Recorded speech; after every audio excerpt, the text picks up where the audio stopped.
Një operacion i gjerë i policisë së Shkodrës çoi në zbulimin e një call centeri të dyshuar për veprimtari të paligjshme. Aksioni i koduar Network u zhvillua pas një hetimi të koordinuar me prokurorinë dhe strukturat specializuara për hetimin e krimeve ekonomike. Gjatë ndërhyrjes policia arrestoi në flagrancë 4 persona, të cilët dyshohet se organizonin dhe drejtonin aktivitetin e mashtrimit kompjuterik. Në prangara administratori, subjekti dhe 3 shtetas të tjerë. Sipas hetimeve paraprake, këta shtetas koordinonin funksionimin e call centerit dhe menaxhonin grupet e punonjësve që se përdoreshin për realizimin e mashtrimeve nëpërmjet sistemeve kompjuterike. Në momentin e operacionit në ambientet e subjektit u konstatuan duke ushtruar aktivitet 61 punonjës, ndaj të cilëve nisi procedimi penal në gjendje të lirë. Kontrollet e zhvilluara nga efektivët quan në sekuestrimin e 152 pajisjeve elektronike, mes tyre kompjuter, laptop dhe pajisje të tjera që dyshohet se përdoreshin për kryen e aktivitetit paligjshëm. Gjithashtu sekuestruan një shumë parash dhe materiale të tjera që do t'i shërbejnë hetimit. Policia bën me dije se operacioni është rezultati i hetimeve të kryera me metoda proaktive nga sektori për hetimin e krimeve ekonomiko dhe financiare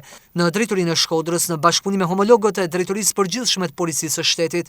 Materialet për veprimet mëtejshme dhe zbardhjen e plot të kësaj çështje i kaluan prokurorisë së Shkodrës.